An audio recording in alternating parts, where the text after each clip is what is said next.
Good morning students, कैसे हैं आप सभी। उम्मीद कर रहा हूं कि आप लोग बहुत अच्छे होंगे और अपनी पढ़ाई और अपनी तैयारी बहुत अच्छे से कर रहे होंगे ना। ठीक है दोस्तों, तो आज आपको हम चैप्टर स्टार्ट करा रहे हैं, चैप्टर नंबर 5, गति के नियम, लॉ ऑफ मोशन। और ये चैप्टर आप लोगों ने 9th क्लास में पढ़ा भी होगा और तो इसके बारे में जानकारी भी होगी आप लोगों को, गति के नियम क्या होते हैं और किस पर डिपेंड हैं। तो दोस्तों, मैं इसके बारे में कुछ बताना चाह रहा हूँ आपको कि एक महान वैज्ञानिक महान विचारक जिन्हें कह सकते हैं, अरस्तु थे। जो महान वैज्ञानिक कौन थे? अरस्तु ने क्या एक नियम दिया, विचार रखा कि यदि कोई पिंड गतिमान है तो उसे उसी अवस्था में बनाए रखने के लिए कोई न कोई बाह्य साधन अवश्य चाहिए। सबसे पहले इस नियम की शुरुआत किसने की? अरस्तु ने विचार रखा कि यदि कोई वस्तु गतिमान है तो उसको उसी अवस्था में बनाए रखने के लिए उसे कोई न कोई साधन चाहिए। अरस्तु ने उसको कोई न कोई साधन चाहिए। और अरस्तु की भ्रामकता थी कि उन्होंने क्या इसके नियम में उन्होंने विचार तो रखा, लेकिन उनका गति के नियम थोड़ा दोषयुक्त पाया गया, तो उस विचार को मतलब सक्सेस नहीं हुआ, थोड़ा दोषयुक्त पाया गया। क्योंकि उनका भ्रामकता है यह है कि अरस्तु की गति का नियम दोषयुक्त है और गति का नियम ही उनका दोषयुक्त था बाद को। क्योंकि गतिशील खिलौना कार अथवा गतिशील गेंद इसलिए रुक जाती है कि फर्श द्वारा कार पर लगने वाला घर्षण बल इसकी गति का विरोध करता है। कि फर्श, अगर कोई गेंद फर्श पे फेंक रहे हो आप, या कोई कार है तो उस पर जो बल लग रहा है, घर्षण बल, वही उसी गति का विरोध करती है, इसलिए रुक जाती है। तो इसमें उनका नियम थोड़ा बहुत कहीं न कहीं पे उसमें कमी रह गई है। तो आपको ये तो पता ही है, वैज्ञानिकों का ये काम होता है कि यदि ये किसी एक वैज्ञानिक ने कोई विचार रखा, उसमें कुछ नियम निकला लेकिन वो सिद्ध नहीं हो पाया, उसमें कुछ न कुछ कमियां रह गई, तो दूसरा वैज्ञानिक जब आएगा ना तो उसको पढ़ेगा, तो उसको पढ़ के उसके काम है उसमें उंगली करना, मतलब उसको दोबारा से जरूर देखेगा, उसमें कुछ न कुछ करेगा, तभी तो आगे कुछ नए नियम बनते जा रहे हैं और तभी नियमों का चेंज होता जा रहा है। तभी कहा जाता है कि फिजिक्स जो है इसका कोई भी सिद्धांत अंतिम नहीं है, कोई न कोई नया सिद्धांत आगे बन सकता है। ठीक है, तो उसमें क्या हुआ कि तब एक वैज्ञानिक आया गैलीलियो, तो गैलीलियो ने उस पर कुछ प्रयोग किए। गैलीलियो ने वस्तुओं की गति के अध्ययन करने के लिए 2 प्रयोग किए। कौन से प्रयोग किए? उन्होंने क्या किया, एक बॉल ली, मतलब एक गेंद ली, एक गेंद को एक आनत तल, इस प्रकार से आनत तल को पर छोड़ा, ऊपर से नीचे के लिए छोड़ा, तो क्या हुआ, तो उन्होंने कहा कि ये इसमें क्या तुरंत गति हो रही है, इसमें त्वरण उत्पन्न हो रहा है, तो क्या तुरंत ही गति उत्पन्न हो रही है। लेकिन एक इसी अनंत तल पर उन्होंने नीचे से ऊपर के लिए बॉल को फेंका, तो क्या हुआ, तो उनका मंदन उत्पन्न हो रहा है, मतलब त्वरण विपरीत दिशा में लग रहा है, तो मंदित गति हो गई।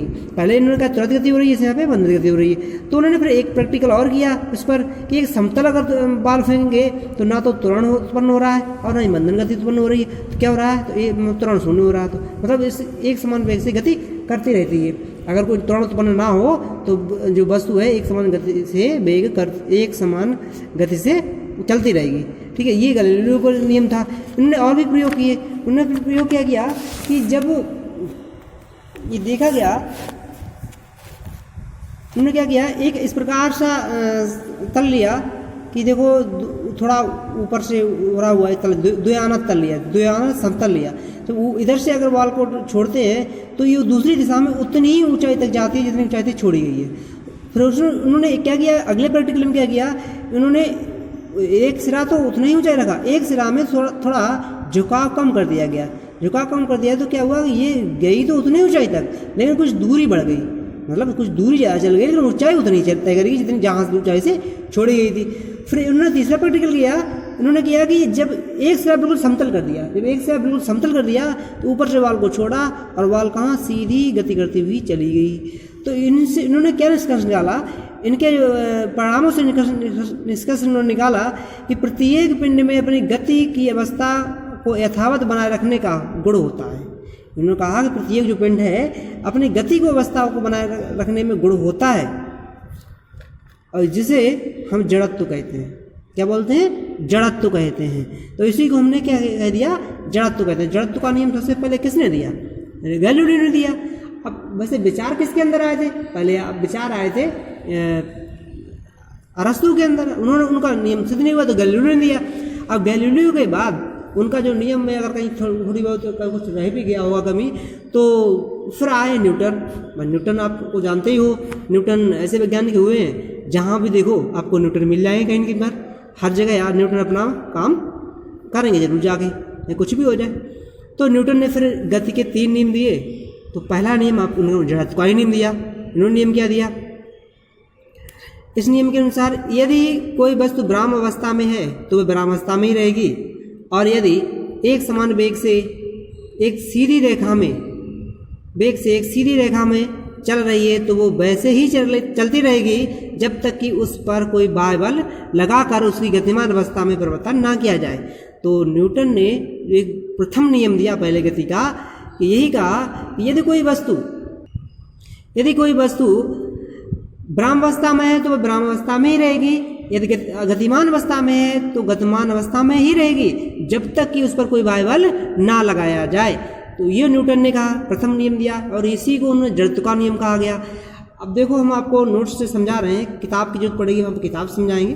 और जैसे हमने आपको नोट्स कहाँ से बनाने हैं, नोट्स आपको यहाँ से बनाने हैं। जैसे आपको लिखना क्या है, ये आप नोट्स बना लेना है यहाँ से। जड़त्व का नियम है, जड़त्व का नियम बता दिया, प्रत्येक पिंड में अपनी गति अवस्था को यथावत बनाए रखने का गुण होता है, उसे हम क्या बोलते हैं? जड़त्व कहते हैं। और आपको पता ही है, जो जैसे आपको जड़त्व का एग्जाम्पल हम दे रहे हैं आपको, जैसे कोई रेलगाड़ी है, रेलगाड़ी खड़ी है और अचानक चल दे तो बैठा उसमें यात्री क्या होता है? पीछे की ओर झुक जाता है। क्यों? कि शरीर आपका स्थिर है, जब रेलगाड़ी चल जाती है शरीर अपने आप को स्थिर बनाए रखने की कोशिश करता है, उसका विरोध करता है, तो वही जड़त्व हो जाता है। या फिर अब चलती हुई रेलगाड़ी अचानक ब्रेक लग जाए, ब्रेक लगाने पर आपका शरीर आगे की ओर झुक जाता है। क्यों? कि रेलगाड़ी के अनुसार जब गति कर रही थी तो शरीर आपका गति करना चाहता है, उसमें खुद का गुण अपने आप को है, तो वो जो विरोध हो रहा है उसका विरोध कर रहा है, मतलब जो ब्रेक लगाए गए हैं उसका विरोध कर रहा है। तो विरोध करने का गुण ही क्या होता है? जड़त्व कहलाता है।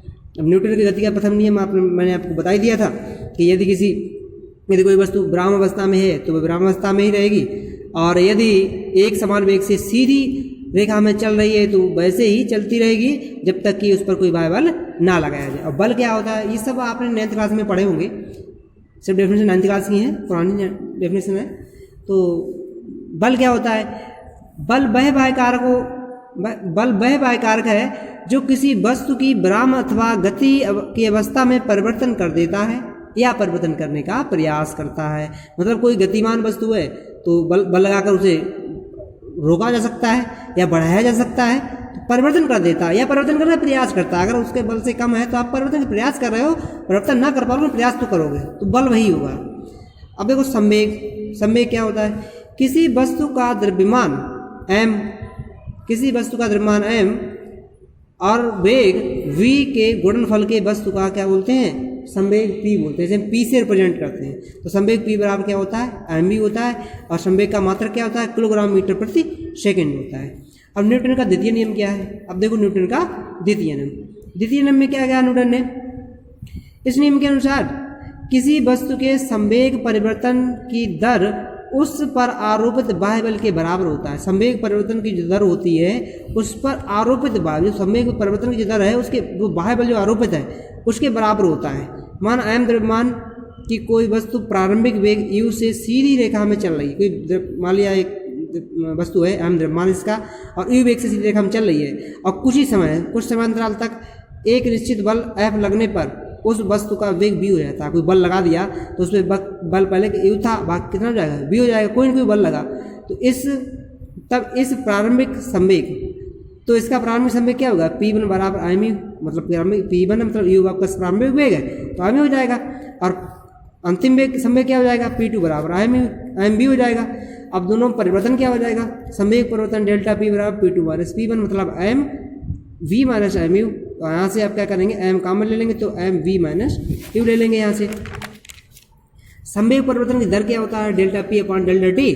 तो m और आपका डेल्टा P का मान रख लिया हमने, डेल्टा t हो गया, और v minus u upon delta t होता क्या? ये त्वरण होता है, वेग परिवर्तन त्वरण होता है।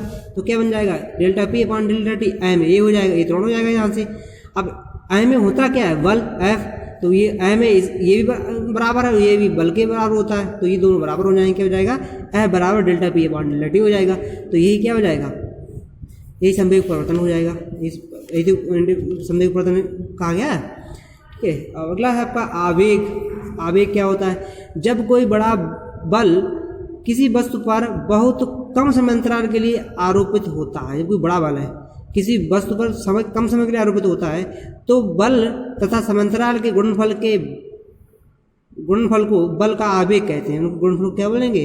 बल का आवेग। यदि किसी वस्तु पर एक नियत बल F बहुत कम समयांतराल डेल्टा t के लिए लगाया जाता है, कोई बहुत बड़ा बल है, नियत बल है, और बहुत ही कम समय के लिए लगाया जाता है, तो बल का आवेग क्या हो जाएगा? F इंटू डेल्टा t हो जाएगा। तो आवेग का मात्रा क्या होता है? Newton into second. आवेग का मात्रा न्यूटन इंटू सेकेंड होता है। तो दोस्तों आज के लिए इतना ही, और हम नेक्स्ट वीडियो में नेक्स्ट टॉपिक पढ़ाएंगे आगे के लिए। Thank you.